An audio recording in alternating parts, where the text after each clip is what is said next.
Hola chicos, buenas tardes.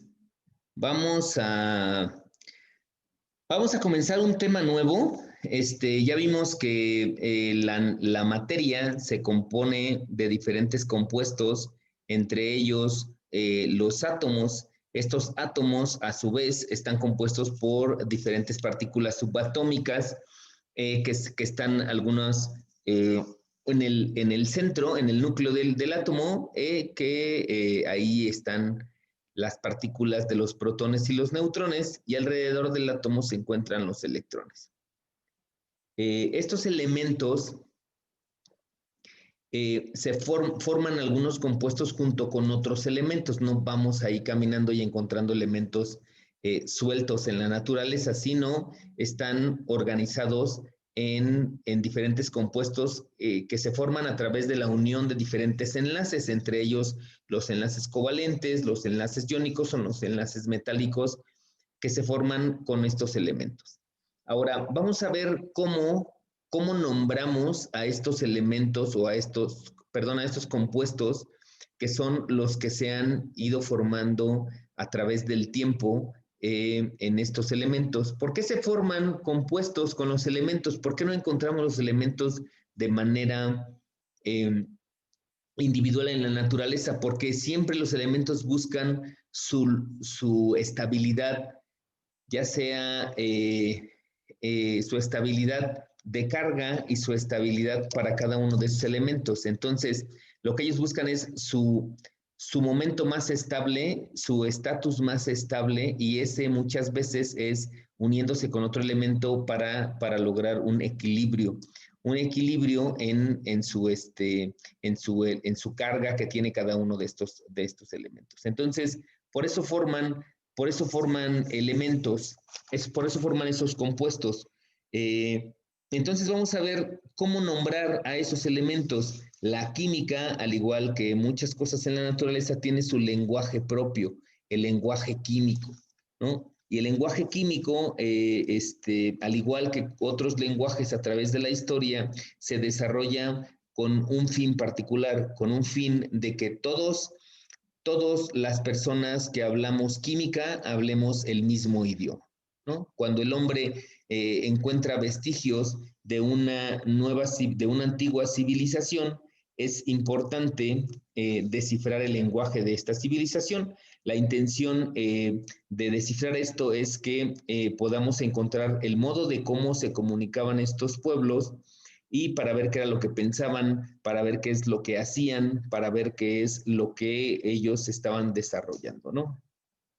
Se dice que conocer el nombre de las cosas es conocer las cosas mismas, ¿no? Si tú conoces el nombre que se le asignaba a una cosa, entonces puedes conocer en sí la cosa misma, ¿no? Para comunicarnos nosotros hacemos uso del lenguaje. Entender lo que dicen las demás personas es posible solo si tenemos un lenguaje en común. Por ejemplo, al presenciar un partido de fútbol, nosotros necesitamos conocer el significado de diferentes términos, como fuera de lugar, qué es una amonestación, qué es una falta en el área chica, qué es un tiro de esquina, qué es portero, etcétera, que si bien puede ser cierto que el significado en el lenguaje cotidiano adquiere uno nuevo dentro del contexto futbolístico, ¿no? Esto es, dentro del contexto, dentro de ciertos contextos, utilizan ciertas palabras o cierto lenguaje que es importante que nosotros tengamos que conocer con el fin de entender de qué es lo que están hablando las personas que están relacionadas con este tema, ¿no? Todo lenguaje está lleno de nombres que denominan objetos, procesos, fenómenos, teorías, postulados, etcétera. La química tiene su lenguaje propio y para comprender y manejar el lenguaje de la química se debe distinguir claramente entre símbolos químicos y fórmulas químicas. Son dos conceptos bien importantes que tenemos que aprender a conocer, los símbolos químicos y las fórmulas químicas, ¿no?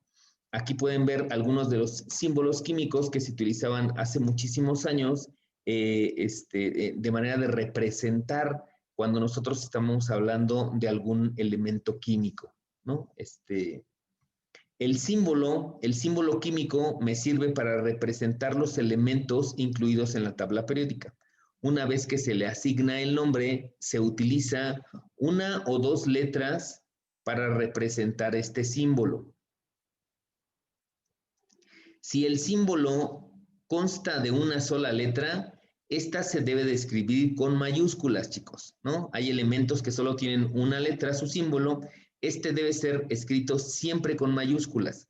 Cuando tiene dos letras, la primera es mayúscula y la segunda es minúscula. Esto es una regla, es una regla para poder escribir nosotros los símbolos de los elementos. No se permite poner minúsculas en la primera letra del símbolo, ni menos poner minúsculas si el símbolo solamente tiene una letra. Es importante que utilicen este tipo de simbología para que todos podamos entender de qué es lo que están hablando, ¿no? La mayoría de los símbolos químicos se derivan del nombre del elemento. Algunos son en español, algunos son en inglés, algunos son en alemán, algunos son en francés, en latín o en ruso. ¿Quién decide esto? La Academia de Química a nivel mundial. Ellos son las organizaciones de química a nivel mundial, son las que definen y deciden cuál es el nombre del nuevo elemento que van descubriendo, si se le asigna en honor a algún investigador o si se le asigna en honor a algún país o si se le asigna su nombre en latín, su nombre en inglés, su nombre en ruso, su nombre dependiendo de ellos definen quiénes son los que se le asignan el nombre. Por ejemplo, el cobre, que su símbolo es el Cu, es porque su nombre en latín significa cuprum. Entonces, Cu proviene del nombre en latín que es cuprum.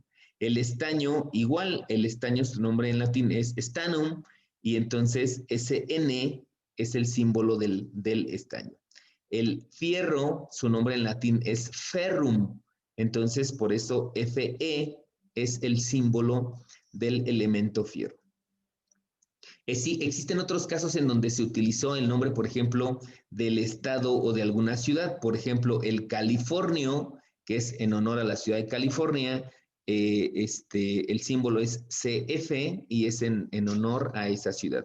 Algunos también se han nombrado algunos elementos en honor a algunos investigadores, por ejemplo, el einstenio o el rutherfordio, que es en honor a Rutherford, y el einstenio en honor a Albert Einstein, ¿no? El curio, por ejemplo, en honor a Marie Curie, y así algunos otros elementos que se han ido descubriendo, ¿no? Esos son los símbolos químicos. Los compuestos químicos, estos se representan por una fórmula química en la que se expresa la clase de elementos químicos que la forman y la relación numérica con la que participan. ¿A qué me refiero con relación numérica? Esto es que si en una fórmula química dice que H2, ese subíndice significa que tiene 2 átomos de hidrógeno y un átomo de oxígeno. Cuando tenemos solo un átomo, no se pone el subíndice aquí, sino simplemente se define que cuando no tiene subíndice se refiere a que hay solamente un átomo. Si tenemos más de un átomo, tenemos que poner subíndices que indiquen precisamente que el elemento tiene más de un átomo. ¿Ok? La fórmula, por ejemplo, de H2O expresa que está constituida por 2 átomos de hidrógeno y un átomo de oxígeno.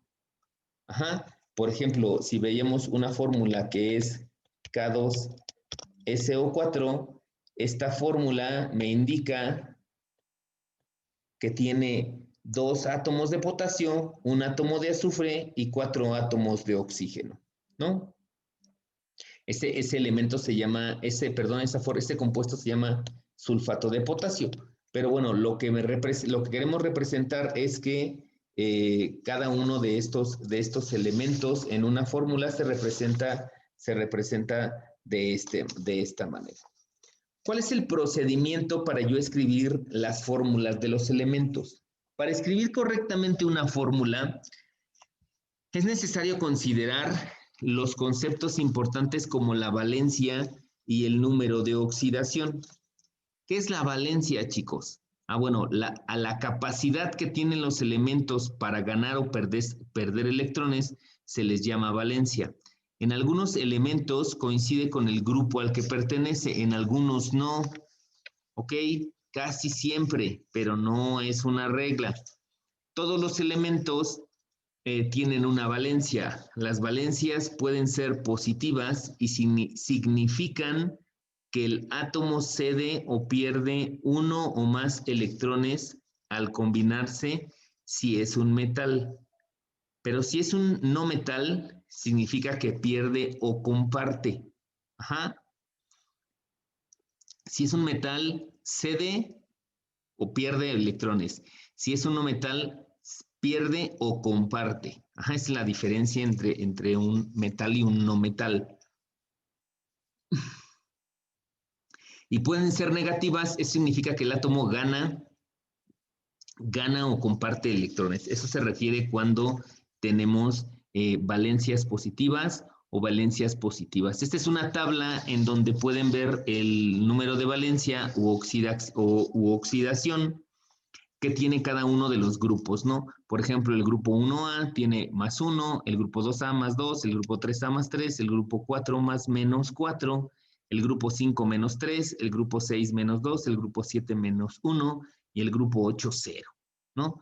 Los elementos que están en medio, los metales de transición, ese tienen varios, no solamente tiene una. Entonces ahí pueden tener varios números de oxidación, para lo que hay que tener cuidado al momento que hacemos los compuestos o las fórmulas que vamos a utilizar en cada uno de los compuestos.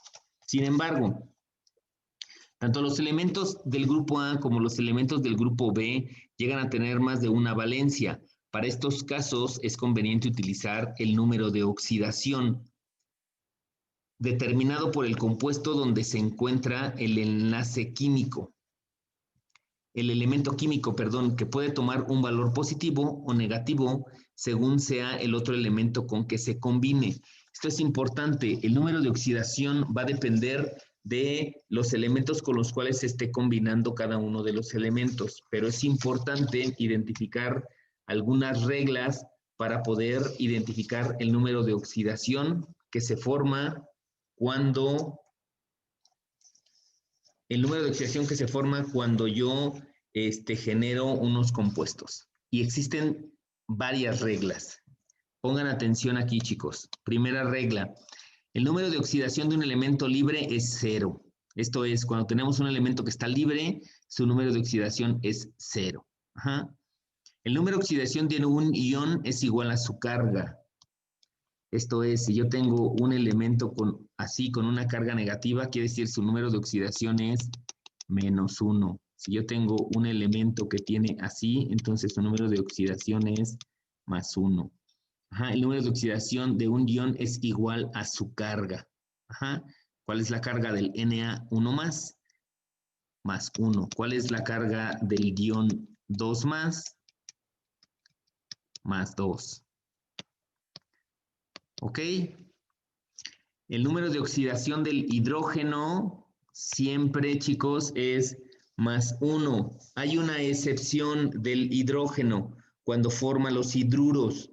En este caso tiene menos 1, pero son unas reglas estrictamente, cuando veamos ese compuesto, se los explicaré. Por lo pronto tengan en la cabeza que solamente el número de oxidación del hidrógeno es más 1. ¿Ok? La siguiente, el número de oxidación en la mayoría, en casi todos los compuestos que forma el oxígeno es menos 2, excepto en los peróxidos, pero ya veremos esa excepción cuando veamos ese tipo de compuestos. Por lo pronto, tengan presente que el número de oxidación del oxígeno es menos 2. ¿Ok?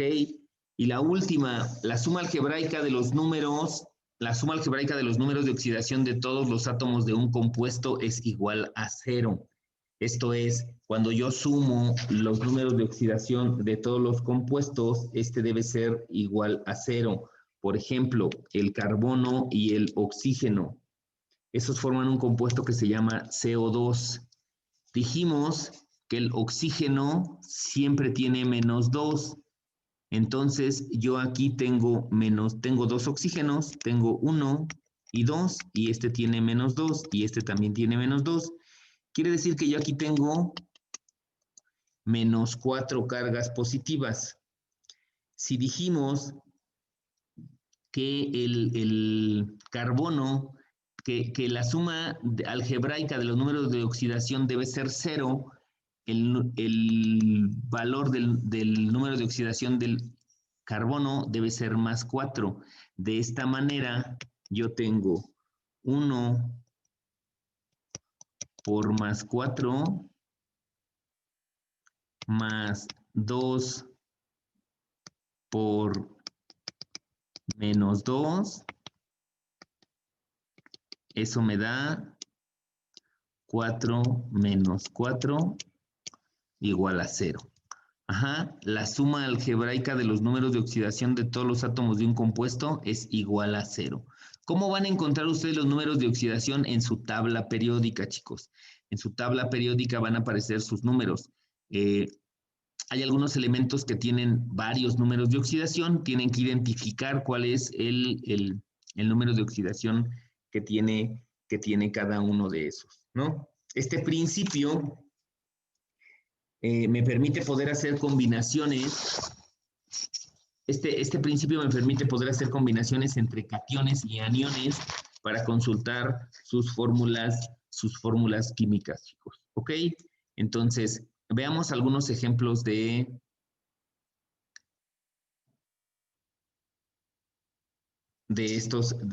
este tipo de compuestos, ¿no? Por ejemplo, si yo tengo el sodio, ustedes pueden verificar ahí cuál es el número de oxidación del sodio y tiene +1. Y yo tengo más el cloro, también pueden verificar que el cloro tiene muchos, pero en este caso el -1. Esta flecha significa que forman, esto es el sodio más el cloro, forman NaCl. Ajá. Si se fijan, yo tengo +1 más -1, eso es igual a 0. Ajá. Otro ejemplo, el calcio tiene +2 y yo tengo el bromo -1. Recordemos que tiene que estar equilibrado, eso tiene que ser 0. Si yo tengo el calcio que ya tiene +2, tengo que tener 2 bromos. De esta manera, yo tengo +2 más 2 veces -1. Ajá, ¿por qué 2 veces -1? Porque el bromo vale -1 y tengo 2. Pongan mucha atención aquí, chicos, porque a partir de aquí empezamos a ver nomenclatura y lenguaje químico, y esto es importante porque esto es todo el tercer parcial, chicos. ¿Ok? Entonces eso es 2 menos 2 igual a 0. Veamos otro ejemplo. El aluminio, ese tiene un número de oxidación +3, más el oxígeno, que el oxígeno tiene un número de oxidación -2, dijimos, ¿no? Entonces tengo Al y O, 2 y 3. Cuando tenemos así estos elementos, una manera fácil de saber cuál es el subíndice de este lado es ponerlo acá y ponerlo acá. Fíjense cómo pasó lo mismo de este lado.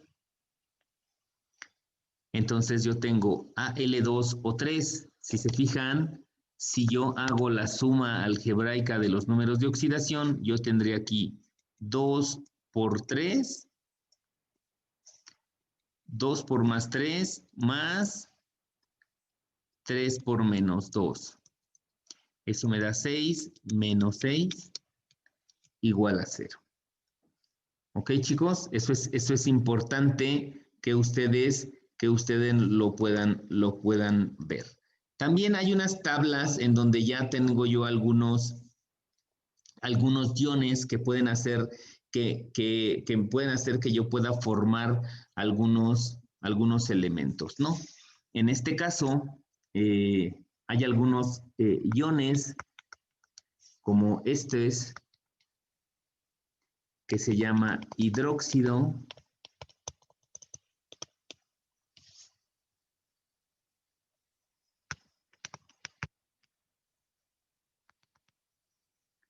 Este que se llama nitrato. Y hay una larga lista de algunos de estos compuestos, ¿no? Estos todos son -1, hay algunos que son -2. Les voy a compartir ahí una lista para que ustedes la puedan tener y los nombres de cada uno de ellos, ¿no? Para que la tengan ahí a la mano. Y hay otros que están a la -3. Hay una lista muy larga, chicos. Aquí les estoy poniendo solamente algunos ejemplos, ¿no? Para que vean cuáles son y para hacer algunos ejemplos con estos compuestos, ¿no? Yo tengo estos compuestos que ya de manera general no es que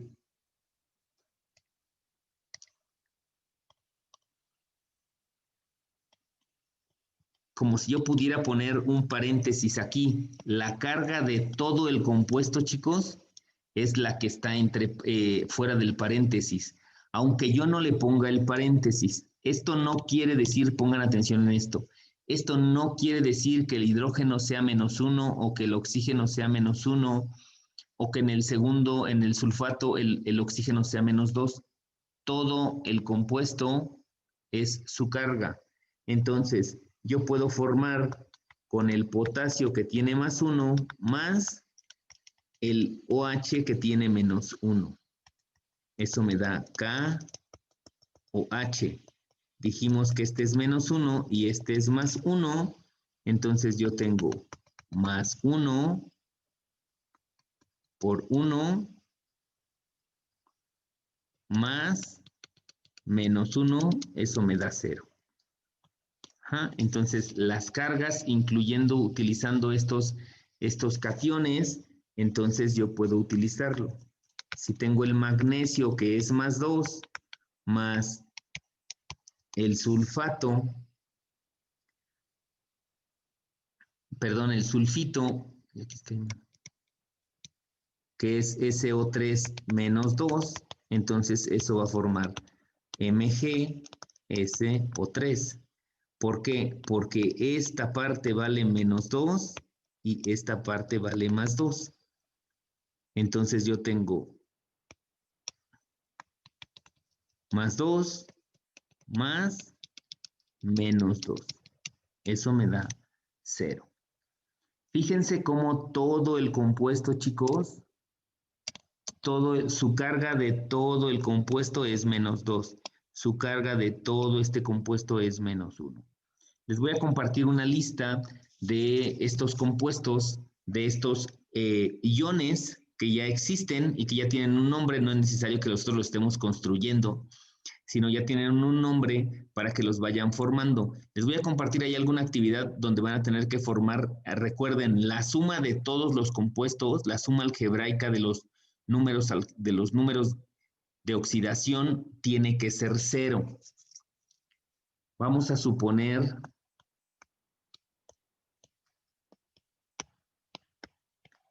que yo solamente tengo este elemento, el KOH. Si se fijan, el K tiene +1, el oxígeno -2 y el hidrógeno +1.